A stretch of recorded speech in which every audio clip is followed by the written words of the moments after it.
What's up, crypto fam? It's Phantom. Another look at the market. Bitcoin today has crashed pretty heavily. We on the new daily candle looks like we're already down $1,000. We're at the 44.5k region. I think we've dipped as low as just about 44k. This is kind of expected. If you follow the stream, you follow the channel. We mentioned that it was my belief that at the end of this week we would start to see some correction. I thought it may hold off until the Bitcoin conference, but it looks like it's coming exactly as we originally predicted, that that towards the end of this week that we might see some corrective action.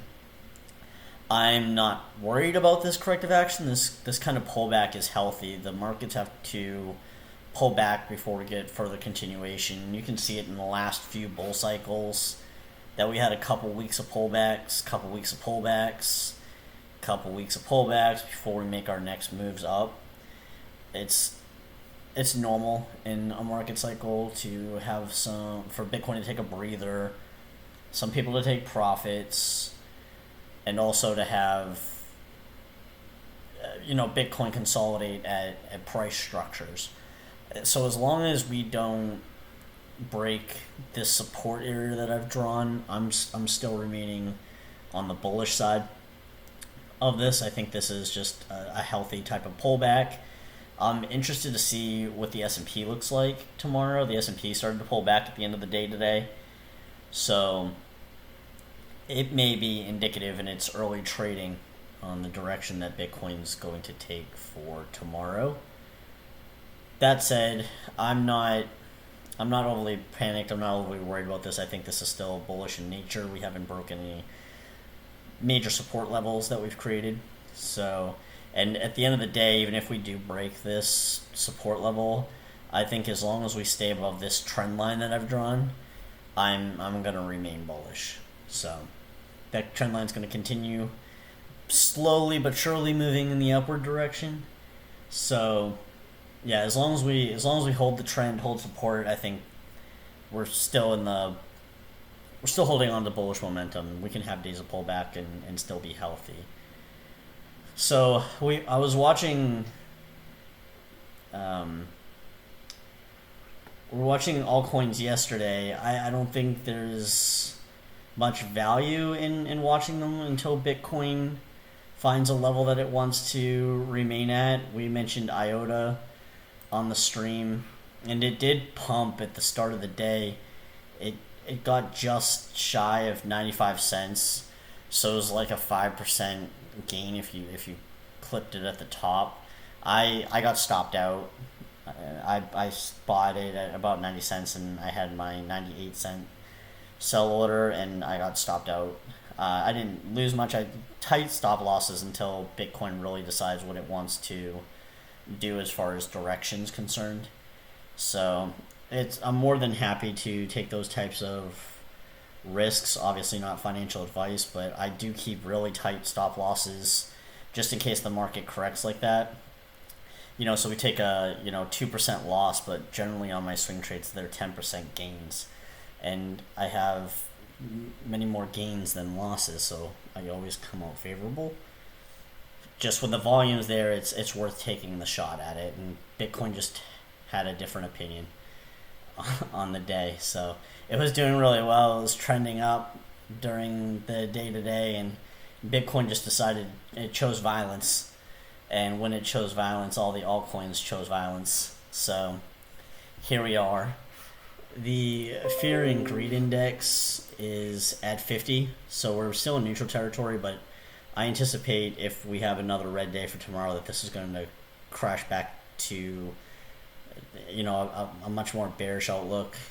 I think people are going to get into fear territory again, maybe even extreme fear territory. I did pull up a couple news articles. Two of them are bullish, one of them is bearish. So we'll start with the bearish one, and it's just the EU hates Bitcoin, hates cryptocurrency, so they're doing everything they can to try to prevent it, make it more expensive, more difficult to transact with, break everything that it stands for, all in an attempt to oversee. And it's this absolute control that made Bitcoin what it is, right? Like, the governments shouldn't be able to stop transactions from a bank to someone that's protesting. Or my bank shouldn't. When I went to go purchase my couch, they told me that it was over the transacted allowed amount, even though I had more than enough money to cover the couch. I wasn't authorized to make the purchase using my own money because they had set a limit on how much I could spend in a day. So I had to get on the phone with the bank, get clearance to use my own money to purchase a couch for myself. And that kind of stuff that needs to go. That needs to leave forever. And there's no reason they need this amount of control. It's fear-mongering. So, European anti-anonymity laws. Crypto privacy advocates in Europe are facing a setback today as the European Parliament has advanced anti-anonymity rules for the crypto space. The Economic and Monetary Affairs Committee, as well as the Civil Liberties, Justice, and Home Affairs Committee of the European Parliament, the legislative body of the European Union, has voted in favor of crypto regulation and an anti-money laundering and transfer of crypto assets proposal. In narrow votes, which how this always plays out, committee members voted in favor of a specific compromise in rules within a draft proposal that could have negative consequences for cryptocurrencies and users within the European Union. What does this mean for regular users? One of the consequences is that transactions between unhosted wallets, which should be your private wallets, your secure wallets, your own safety, between those wallets and cryptocurrency exchanges would become far more troublesome and expensive. So what it's going to do is every time you want to transfer money from your private wallet to an exchange to cash out to take profits, which they will tax you on, you have to pay. You're going to have to start paying much higher fees. And they are making it difficult for the sake of making it difficult, and they are pushing back on everything that Bitcoin stands for. And I think it's going to have the opposite effect that they want. Someone that is pushing against that is actually a lot of the Republican base in the United States, which is surprising that the U.S. is kind of pushing back on controlling or having control over the cryptocurrency markets.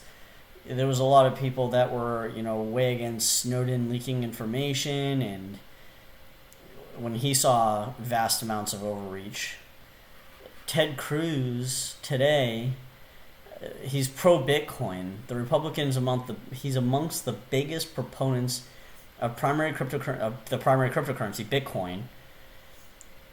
Not long ago, he said he supports the asset because it represents freedom and decentralization. True and more true. These are big old truths. And this is the reason that Bitcoin will succeed. It will overpower governments, and governments will have to play along because they won't have a choice. In the long run, they are going to go out kicking, screaming, dragging, but they will lose the day. And the authorities cannot control it. A completely different concept than that of basically the central bank's digital dollar. He believes that those merits have become a reason for the total crypto ban imposed in China last year. He's right, another big true. Additionally, he thinks Elizabeth Warren, senior senator of Massachusetts, disregards Bitcoin for the exact same reason. Big true, but there's more to it. I don't think that she's educated in cryptocurrency and has banks in her ear pushing her against it. I think she's just very uneducated in crypto space, because whenever people push back on the powers of cryptocurrency, what cryptocurrency allows people to do, what it facilitates, she throws out the same lines over and over and over and over again. That it's going to be used in money laundering, that it's going to bail Russia out of, the sanctions, that it's used on the dark web for transfer. Like, cash isn't, like, art isn't, like, there's ways to do this. Cryptocurrency does provide that, but it also provides so much more for the regular people, and it provides a seamless transaction for what is a process that's 50, 60 years old. She'll always fight about how much electricity Bitcoin takes. Bitcoin still takes a fraction of what it costs to run the banks. The banks are still working on 50-year-old tech, 60-year-old tech. They're still printing. You can deposit your check electronically, and you may get the funds the next day, but they're still printing out these checks and processing them by hand. These people are dinosaurs. They're going to be left in the dust. The last bullish piece of news, now that I've calmed down a little bit, is what we mentioned on the channel the other day. Tech giant Apple is developing its own payment processing technology and infrastructure for future financial products, led by the idea of breaking away from existing financial systems, Bloomberg reported, citing people familiar with the matter. The plan would bring a wide range of financial tasks in-house, it added. Apple has a multi-billion-dollar opportunity in Bitcoin and crypto. The other bullish news that I found is Binance, the official cryptocurrency exchange partner of the Grammys this year. The Recording Academy said, adding that it is the first crypto partner of these awards. Binance will bring Web3 technology solutions to the Academy, they added, without specifying. I believe it was Charles Hoskinson, the Cardano creator, is going to meet up with Snoop Dogg. A lot of the blockchain technology makes a lot of sense in the music industry. So Binance being represented at the Grammys, I think, is an intelligent move on Binance's part. But also, I think the music industry is going to be one of the leading adopters of a lot of blockchain technology and NFTs. And they have, millions upon millions and millions of followers.